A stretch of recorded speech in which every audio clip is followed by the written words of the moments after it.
biggest things that have been happening are my right shoulder, this one, has been injured for like over 5 months, and I've been doing physical therapy for it, but it's still not done.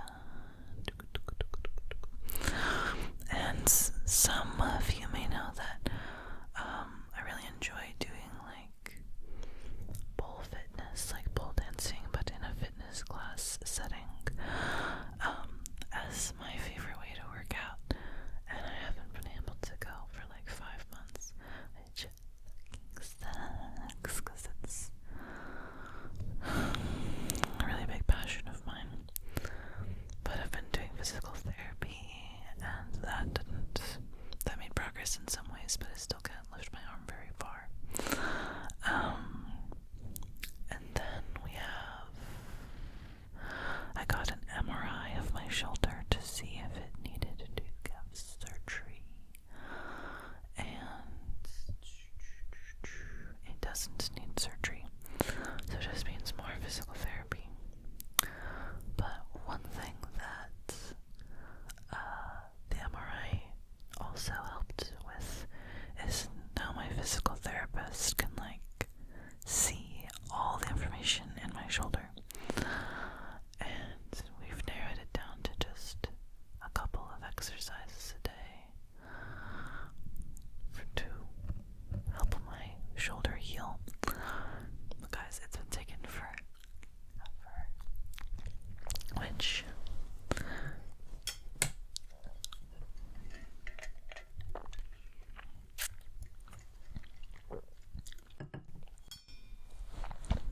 which kind of sucks. But that's what therapy is for, not just physical therapy, but that's what brain therapy is for. So I've not been as miserable about it because of that. I did buy some new clothes recently. I usually don't go clothes shopping very much anymore because I already have so many. Okay, I had some try-on pictures that I sent friends of the outfits. I might put some of them up on the screen here. Yeah, I've got a few new dresses. I really like them. I should make some outfit videos with them. Perchance. So I've been really excited to wear them. You might not know, but in my regular life I dress like cottagecore / like spin-offs of cottagecore, some details of like Lolita fashion, some details of like vintage vibes a little bit, like a Studio Ghibli feel, things like that. Sometimes I post outfit videos on here as YouTube shorts. I feel like it makes me very recognizable where I live because I'm always wearing these kind of fancy outfits. And I will say I do like when I get compliments on those outfits, because like the main like demographics that compliment my outfits are older ladies, children, especially little girls, and like very clearly queer people, which, if you're unaware, I am bisexual, and I'm just like ideal demographic, ideal target audience. I really like the outfits that I wear. I feel very whimsical and very having a great time and very free. And I do really enjoy the very whimsical attention that I get. It's not like people being like shouting at me from cars, or I think it's just niche enough that the compliments I get on my outfits feel very like everyone's like very excited. They're like, oh my god, I saw you from across the room, and I just wanted to say like I really love your whole outfit.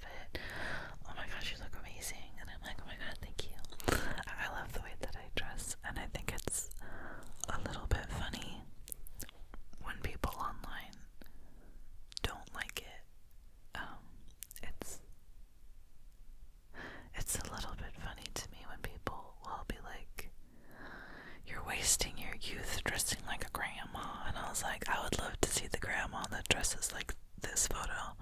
She sounds cool as fuck. Or like, there was a comment that was like, I can't, I don't, when is she gonna give up this like farm core thing? Like, I could just tell that she, would look so much better without it. And I'm like, incredibly funny to me. Or like people will complain that I don't dress revealing enough, and then some people would be like, oh my god, thank god there's modest women in this day and age. And I'm like, this is no.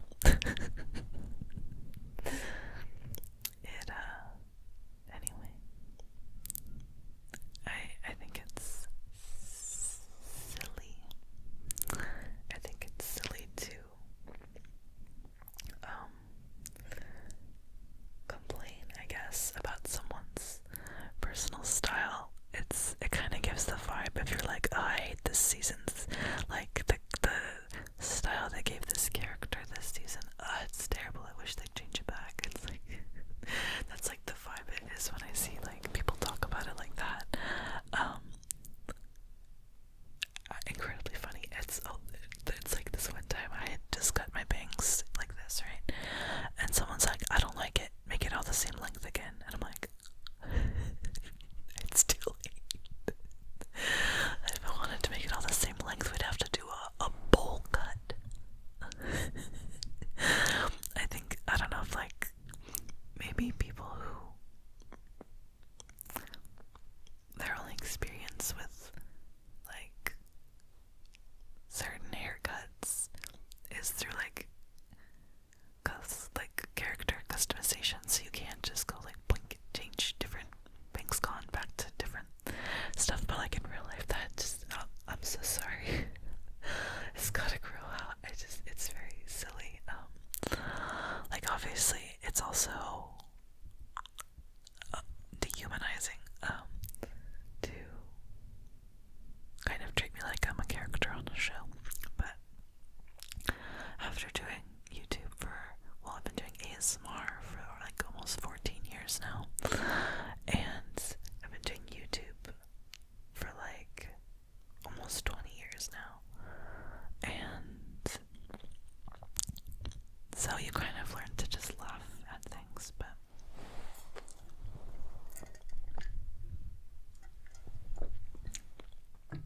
I'm in my PJs, by the way.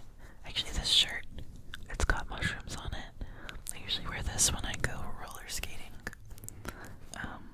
but I decided to wear it for this video. And these pajama pants have Christmas lights on them. I stole these from my boyfriend. They're mine now. But yeah, sometimes you just gotta see people talking like that online and just have to be like, incredible. I won't be giving myself a bowl cut. Let's see, what else?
because OCD requires 100% certainty, which does not exist. So you end up doing compulsions in an attempt to soothe the anxiety that, okay, this thing didn't happen, or this thing isn't going to happen, or this thing isn't happening right now, or I'm not thinking this, I'm not this way, I'm not like that.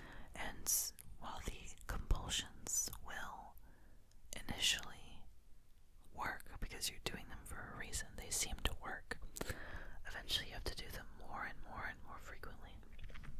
So for example, a lot of my OCD stuff is about relationships and friendships and stuff, like worrying that maybe that thing I said earlier bothered them, and they tried to play it off, but like it bothered them, and I'm like worried, and my brain is like, I have created a slideshow for you of all the things you said during that hangout that were kind of weird, including these screenshots of their face in like a vaguely remembered micro expression to bolster my point that they are in fact not only mad at you, but they probably don't want to see you or hang out with you again. And so the compulsion might be to reach out and be like, hey, by the way, are we okay? Like, oh yeah, right. And then they might be like, yeah, we're good. But then maybe that'll work. Or maybe you'll still be worried because what if they're still actually upset? Or maybe your brain will be like, oh, okay, they aren't upset about that one thing, but what about this other slide that I have compiled for you? And so, seeking reassurance is a common compulsion, either from others or reassuring yourself, like, it's okay, it's gonna be okay, that's probably not gonna happen, like, what are the odds that that's gonna happen? Reassuring yourself. And another compulsion could be to be like, I'm gonna replay the event over and over and over and over and over again to try to see if I can convince myself that I didn't do anything bad. Like, I didn't insult anybody, I didn't make someone uncomfortable, I didn't make a joke that landed badly, so I'll just replay it over and over and over again. I'll also have an anxious thought, and then in an attempt to kind of soothe/push away the thought, I have certain ones like flexing my left calf, or like flexing things on the right side of my body, like that. Sometimes there's one that I'll do that's like, it's compulsive. I can't, it just happens before I can even think about it. I'll just go, wow. Because I do have I'm not autistic, but I am neurodivergent. And as part of being, my special brand of neurodivergent, I do enjoy vocal stems. And sometimes my OCD will be like, wow, what a wonderful phrase, that feels good to say it. I'm taking that one. So it'll take, eventually then I'll find myself using a vocal stem as a way to soothe an uncomfortable thought related to an obsession or something. Other parts of my OCD are things like, I'm trying to think of things that I am willing to share that people won't try to be mean to me about.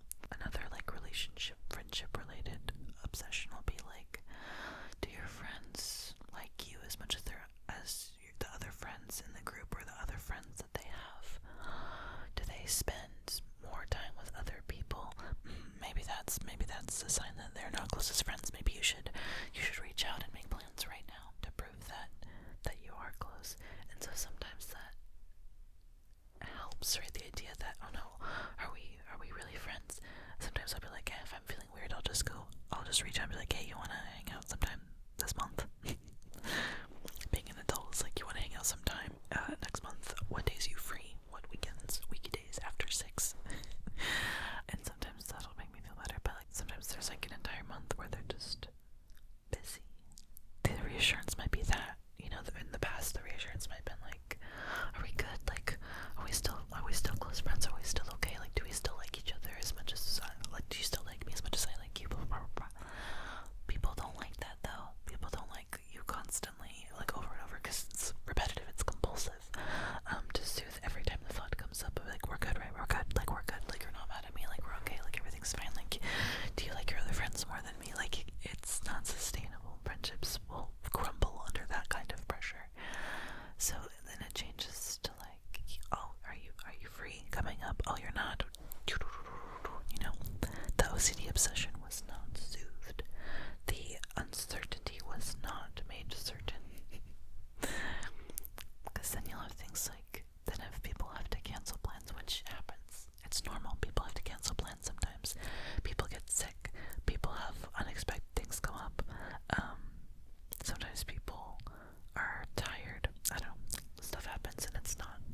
plans get canceled for a reasonable reason, then sometimes OCD will be like, the uncertainty has returned. So, the treatment for OCD is exposure, response, and prevention therapy, ERP therapy, which is not erotic roleplay. It's exposure, response, and prevention therapy. So, during a session, depending on what it is, a lot of mine are mental concerns.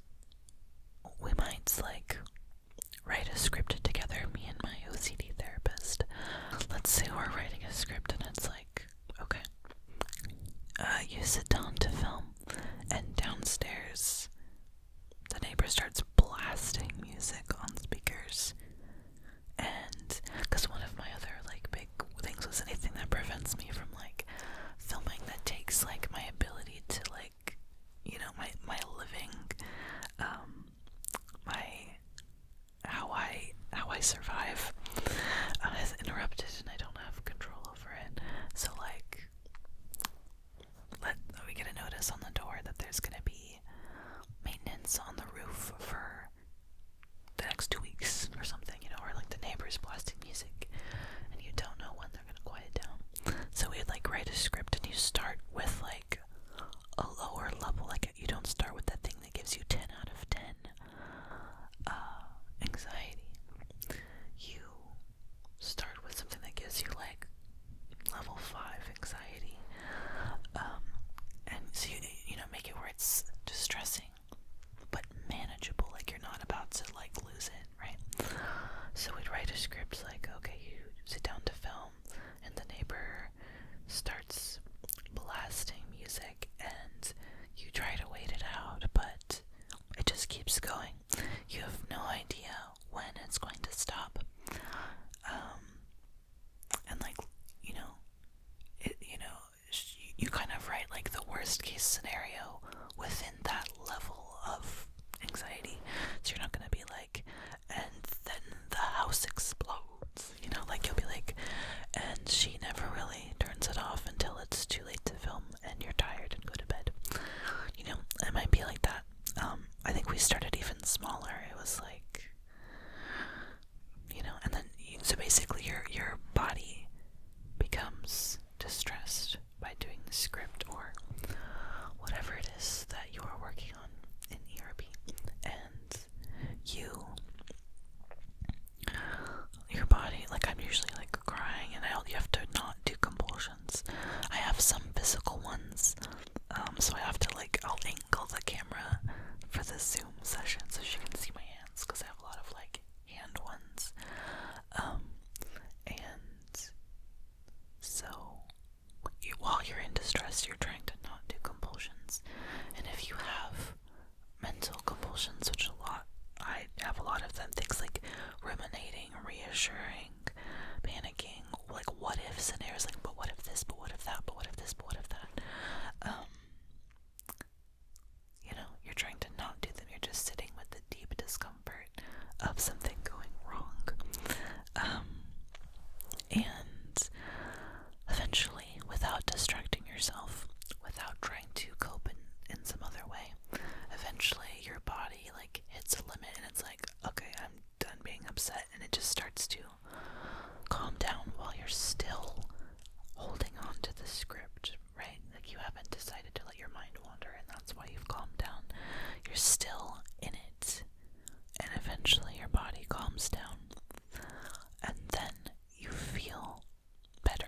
You should end the session feeling better, and it also means that it starts to raise the bar for what it needs to be before something is triggering.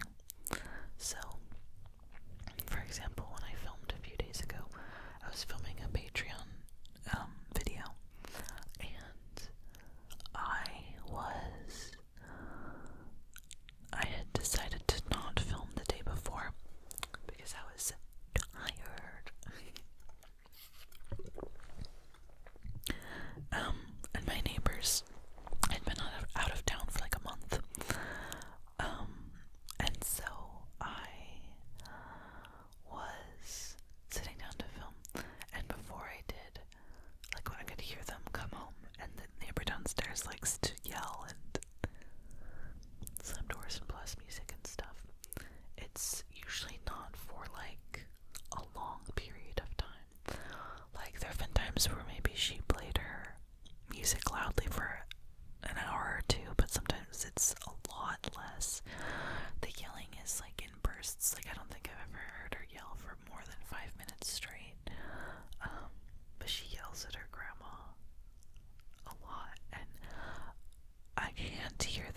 grandma's responses to it. Like, they're clearly having like some kind of, there's half of the conversation, if you could call it that.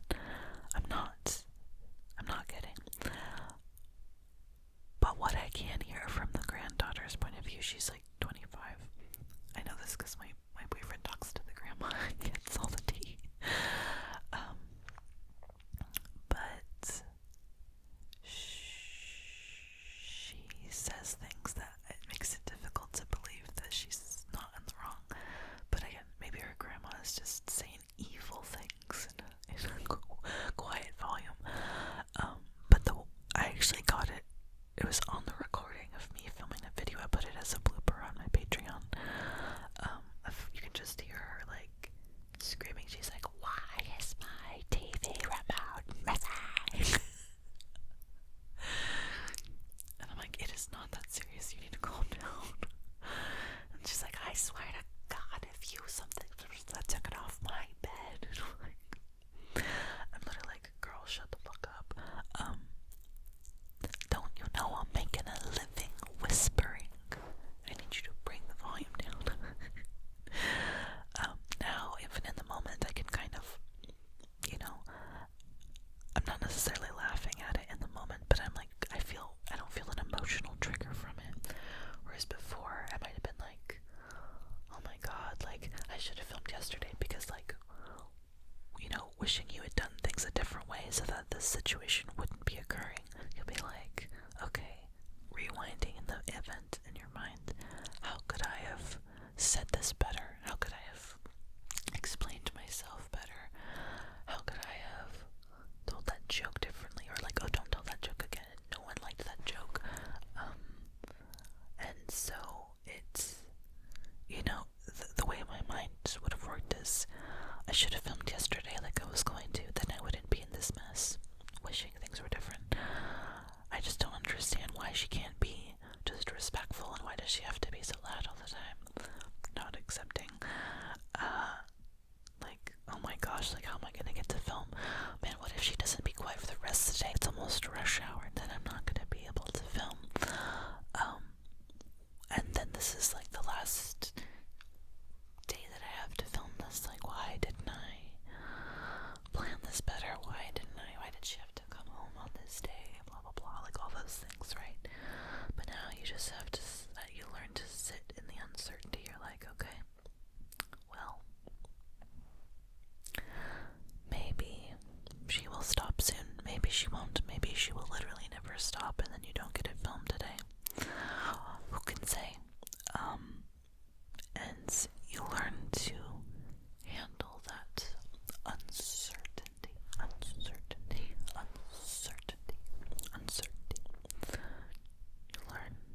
You learn to deal with the uncertainty. But yeah, so it's a difficult process to do, exposure therapy, but it really does make a strong impact on your day-to-day life and your ability to not have so many things set off the alarm bells in your brain.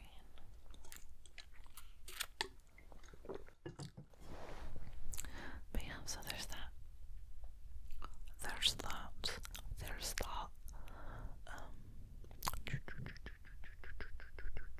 What else? My boyfriend and I both have Switch ones, and oh, my leg is going numb. The trailer for Pokemon Wind and Pokemon Waves came out like a month ago or something, right? And my boyfriend was like, oh, the Switch 2s are a little bit more expensive. They're probably going to get even more expensive closer to the release of the new Pokemon, right? He wanted to find a way to get a Switch 2 for a good deal. So he traded in his Switch 1, a couple of like consoles that he has thrifted. Like sometimes he'll thrift like a video game console and fix it up, clean it, maybe put some games on it, and then sell it. So he had a couple of consoles,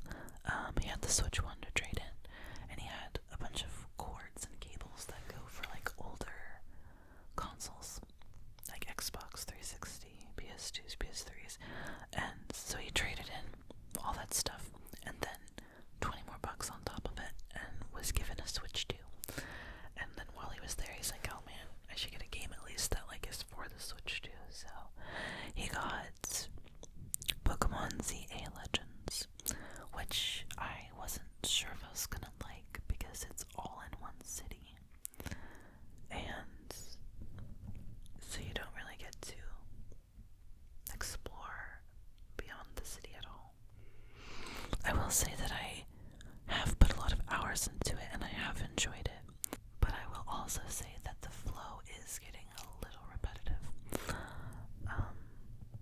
But I'll probably still finish it. I am like 29 main missions in.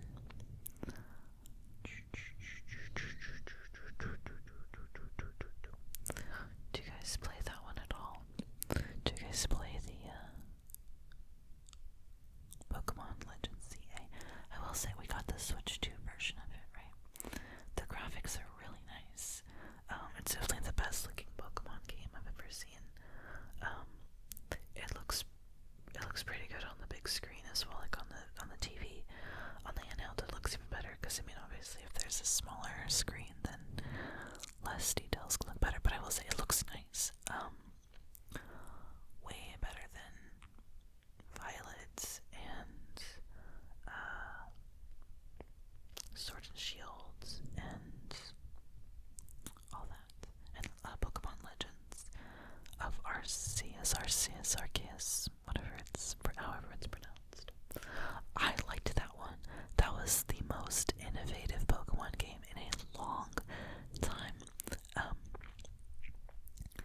Just incredibly new experience. Although again, it could have done with some better graphics, and maybe like the worlds could be filled out a little better with like more detail, maybe more plants or whatever. It's nice. I often don't use my real name. I go by Becca usually in everyday life, but for video game names, sometimes I put Becca. Sometimes I'll use Elise, Elise, and sometimes I use the name Noah, which I do a lot for Pokemon games for some reason. Noah. Tesla.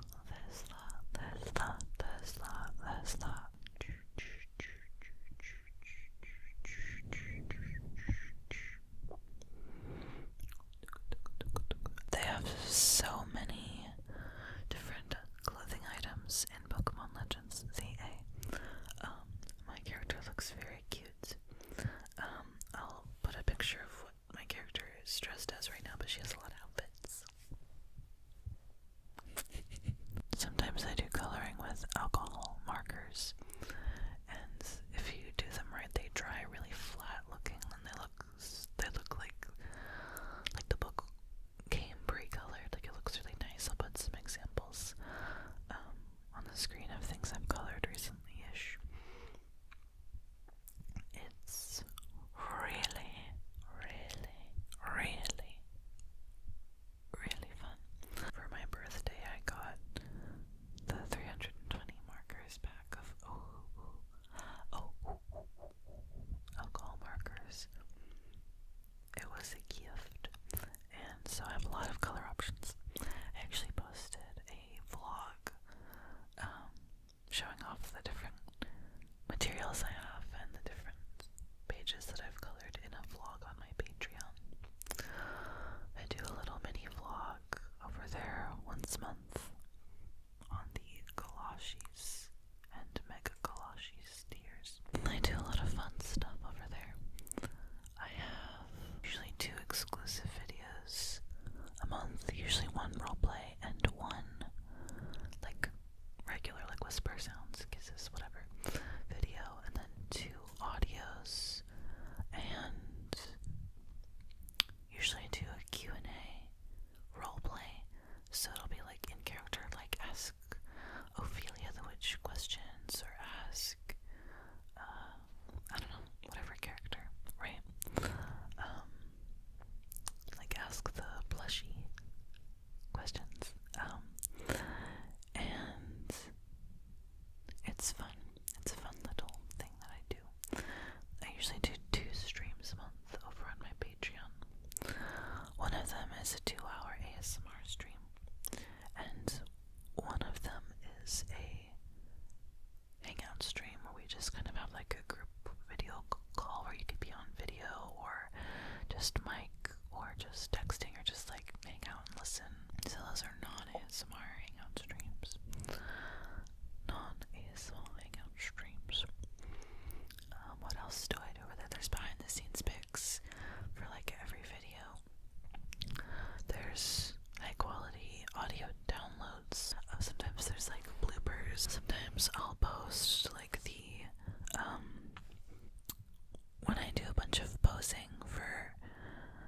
thumbnails. So those often just kind of look like this. They'll be like,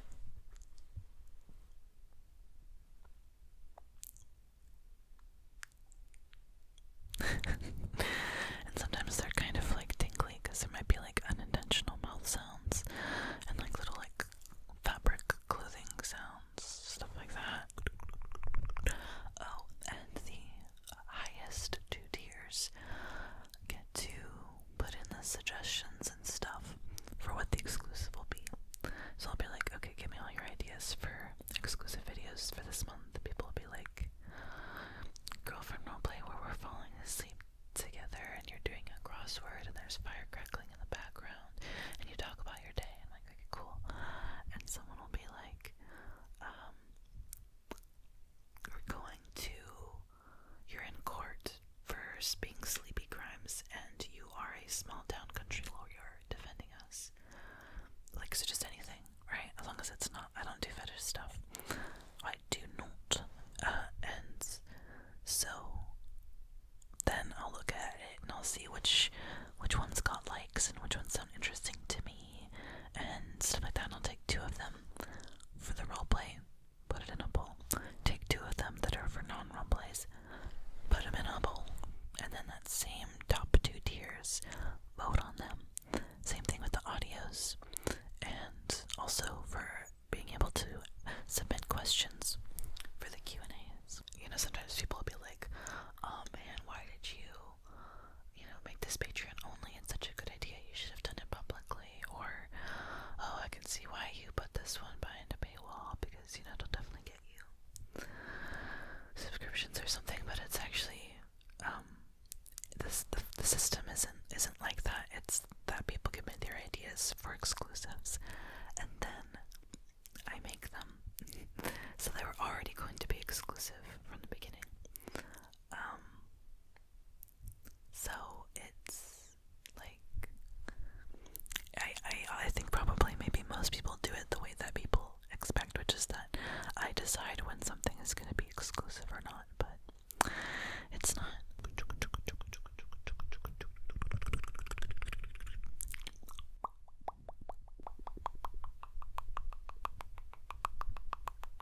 I'm going to be throwing a picnic in a couple weeks with my friends, and I think that'll be really fun. I hope the weather works out.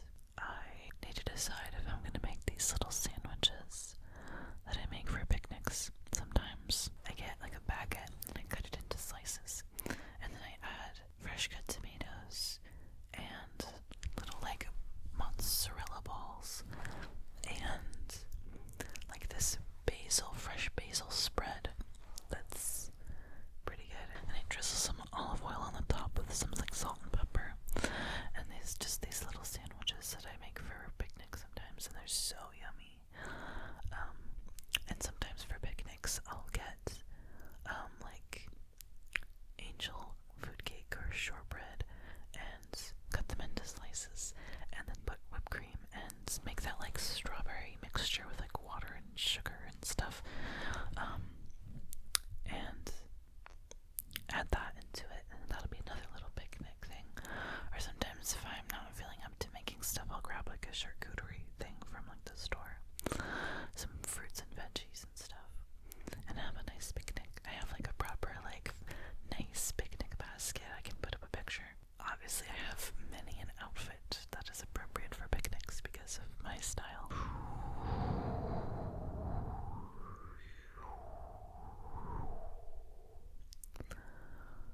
Pretty excited about that. I invited a bunch of people.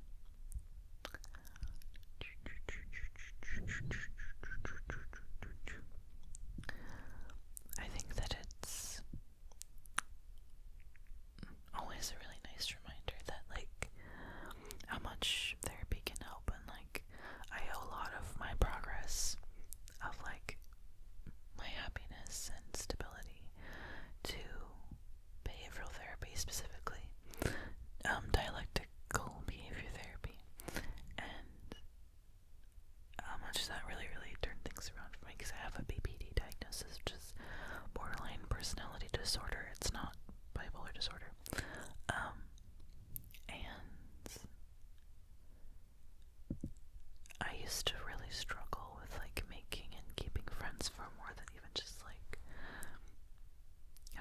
friends, or sometimes I'd be able to keep a friend for like a year or two, and then it would fall apart, like drastically fall apart, like that bridge is burned, and a lot of times for not even really significant reasons, like just I was unstable and miserable.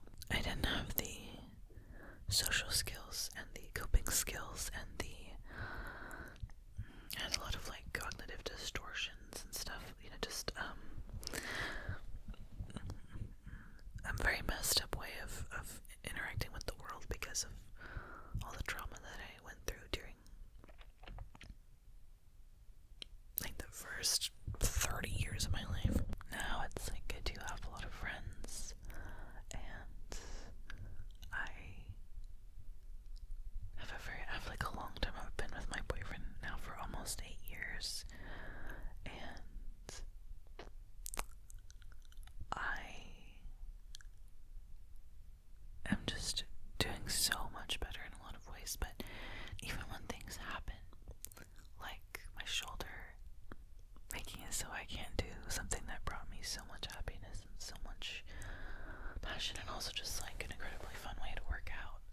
One of my OCD obsessions is I was worried that I would get injured in a way that would prevent me from being able to do pole, and that sure is what happened. So it's like that was really devastating, and it's been a difficult amount of work to be able to be okay, but it's getting better because now I have done a lot of work on accepting the uncertainty of the whole thing of maybe I'll get to go back to that hobby, maybe I won't. I just have to be able to exist in that limbo of not knowing what's going to happen and not being able to have any control over like making something be certain. I can do the exercises that my physical therapist wants me to do, and I can do my best, and we'll have to just see what happens. And the fact that I can even talk about it and be pretty chill talking about it is a testament to the effectiveness of therapy. And I would say that even when I was getting a little bit depressed about it, like being teary every day, having like no energy to want to do anything, feeling kind of hopeless, feeling like nothing was going to work out, like I was starting to get legitimately depressed again. And I've been feeling better. It was getting a point where things weren't bringing me joy, but we're over that little bump. And I've just been trying to do other things, yoga. I've been planning to do a little bit more yoga. Seeing my friends, reading, whatever, and I'm no longer like haunted day in and day out. It just kind of is a fact that we don't know what's gonna happen, and yeah, it's not like there's zero emotion linked to how it's gonna turn out, but being unable to accept the uncertainty is what made it so much worse for me, because that just makes you insane with OCD. And it's also about not doing the compulsions like, but what if this happens, what if this happens, what if this doesn't work out, what if this is terrible, what if this the worst case scenario happens. It's like those are compulsions. Imagining myself being able to be back at pole to cheer myself up, it's a compulsion because you're trying to replace negative imagery with positive imagery, not trying to reassure myself that, oh, maybe it'll work out, I've just gotta work out, I've been working on my exercises, surely it's gonna work out. Like, those are all compulsions. It's very unintuitive to help someone with OCD. My boyfriend has had to get used to not giving me reassurance, because at this point it just makes me feel worse. Even if I'm like thinking reassurance might make me feel better, it is like, well, you can't prove that. You can't say that with 100% certainty. So then it's like, it's never going to be enough because nothing can be 100% without a doubt certainty. The worst case scenario can happen. Now, it might not be plausible, but it can't happen, and so it's not worth engaging with the plausibility or the possibility of events. It's more about being like, well, I guess sometimes we just can't know. Yeah. So even with like new struggles that come up, because I've been working on my PPD for like since like 2012, and I only got diagnosed with OCD a year ago. So it's been less time learning like how to use these new skills and new mindsets. It goes to show that like because I have built up a lot of good ways of thinking, and I've built up, I've learned the skills to be able to make and keep friends and to have a support system, and I've learned the skills and stuff to cope with things that even when I am like genuinely sad or I was getting a little bit depressed because of the injury, it's like it still wasn't as bad as like an average day with how things were before when my BPD was really bad, and also looking back, undiagnosed OCD symptoms being really bad. Like back then, on almost pretty much every day, I could be one wrong thing from feeling like I should like sell. And so now, even if a thought comes to mind that's just like implies something like that, my brain's like, no, not an option. Nope, unfortunately we've got too many good things going for us now, so no, not worth it. So that's what, if you've ever heard me before say that I don't think that happiness is a gift that some people are allowed to have and some people aren't. Happiness is a skill, or even a set of skills that you can learn, so that if you, even when life inevitably has its highs and lows, you'll still be able to be at a higher base level of satisfaction and contentedness and happiness than you were before, because life is never going to have, I think there's like this image in my head that I had for a while when things were really bad, that one day nothing bad would ever happen again, and I would be just living the good life. Nothing bad would ever happen. I'll finally get to that point in my life and I won't have to constantly cope anymore. And the good news and bad news here is, the bad news is that that's not real. There's never going to be a point where upsetting things don't happen. But what the good news is that by learning like coping skills and communication skills and interpersonal skills, emotional regulation and emotional intelligence skills, it means that the bar that needs to be reached before something is like, oh, it's over, we're cooked, like we're not gonna survive this one. The bar has to get higher and higher and higher. Like a lot more would have to go wrong for me to get anywhere close to what I was dealing with before. Like the generally expected events in life that were required to happen to hit my minimum like suicidal thoughts was very low. Whereas now it'd have to be significantly higher. I don't think that's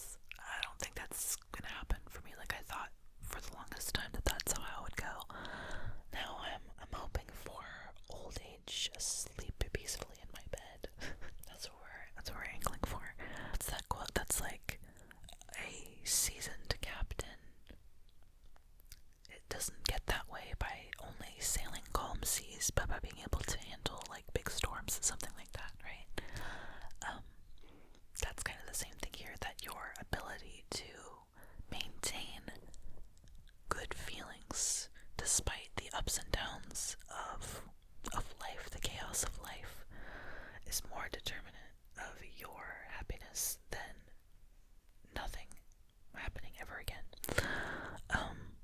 And that's not to be like, you're gonna have to cope. You're gonna have to cope for the rest of your life and it's gonna be horrible and exhausting. No, because the things right now that require you to be like, okay, I'm coping, I'm doing the thing, like it's hard. The stuff that you're having to cope with now, it's not gonna be that level constantly. And also, when it comes to like the concept of, well, hey, it's not just my inability to handle the highs and lows of life, I'm in a legitimately horrific situation. I can relate because I grew up in a very abusive household, and I finally left when I was 20, and it's taken a long time to work through that trauma, but I've worked through a lot of it. I'm pretty stable, and I've finally been able to let go of like all of these like baked in thoughts about myself and about the world and about other people that came as a result from that environment. And I genuinely did not see how that situation was ever going to end, like how I'd ever get out of it, and in a way that wasn't like myself. And so I think that my thoughts on it, and what I have also seen for other people throughout my life, of people I've known that were in seemingly inescapable living situations, is that at some point an opportunity presents itself, and there's not really a strong way to predict that it was going to happen at all. But it's not, it's not something that you could have predicted, but it does happen. And I think that there will be a way through and out of the situation that you're in, but you have to be alive to see it. If anyone watching this, ever knew like more about how things were earlier in my channel, like how my struggles and stuff compared to how it is now, where I have a support system, plenty of friends, no longer suffering with like family trauma and all of that stuff. It's pretty significant difference. I was not a person that happiness was granted to as a wish, as a special gift from the divine. It was from work.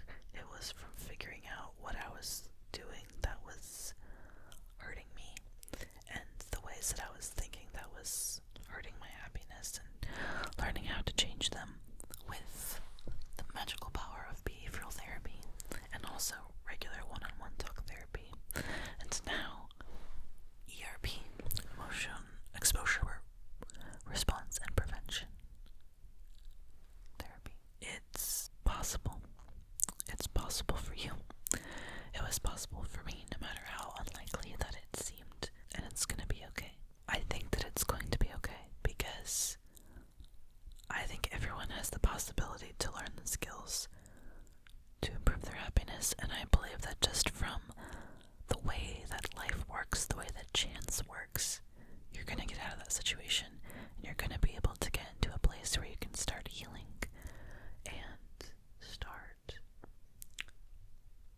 learning to live instead of just survive, learning to thrive. And you might think, well, there's no way out because look at how things have been going. There's no way it's going to change. Every single person I've known that felt that way and thought that way, eventually something changed and they were able to get out of that scenario.